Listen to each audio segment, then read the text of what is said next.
شويكار اكتر فنانه وقفت ضد عادل امام في بدايته وطردته من المسرح، لكن فؤاد المهندس قال لها لم نفسك. تبدا الحكايه لما كان عادل امام في بداياته ورايح مع مديره مسرح فرقه الفنانين المتحدين فايزه عبد السلام عشان يقابلوا فؤاد المهندس وشويكار وعبد المنعم مدبولي.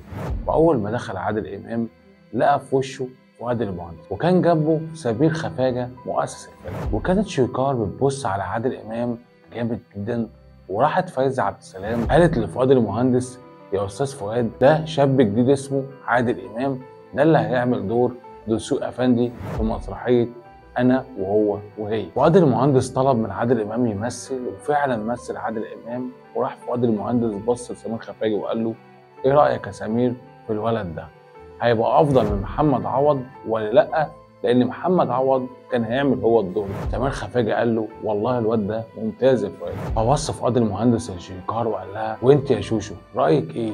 ينفع في الدور ده ولا لا؟ فراحت شويكار بصت لعادل امام من فوق لتحت وقالت له لا يا فؤاد، ده واد عيل صغير ما ينفعش في الدور. وقتها عادل امام بقى في نص هدومه وحس ان هو اتطرد من المسرح وجه يمشي، لكن حصلت حاجه محدش يتوقع. لو وصلك الفيديو اعمل لايك وشير واكتب تعالى وصلك وساعد الفيديو في الانتشار. بيحكي عادل امام في كتاب ايام الحرفوش للكاتب ايمن الحكيم اللي بيروي قصه حياه عادل امام. بيقول عادل امام ان لما عملت كده شويكار فيا كنت حاسس ان انا شبه اتطرد، وقتها ما كنتش عارف اعمل ايه، لكن لقيت فؤاد المهندس بيقول بصوت حاسم ورأي قاطع انا شايف ان الولد ده مناسب جدا لشخصيه دسوق افندي، وده واد شاطر انا شفت له عرض في مسرح الجامعه وفعلا واد ممتاز انا مقتنع بيه. وبيقول عادل امام انا كمان لقيت الاستاذ عبد المنعم مدبولي ما سكتش، ده راح اكد على كلام فؤاد المهندس وقال له انا كمان يا فؤاد شفته، ده ولد ممتاز، شفته في مسرح التلفزيون وهو لايق جدا على الدور. وبيحكي سمير خفاجي مؤسس فرقه الفنانين المتحدين وبيقول في مذكراته ان اول واحد اترشح لدور الدسوق افندي اللي كان عامله عادل امام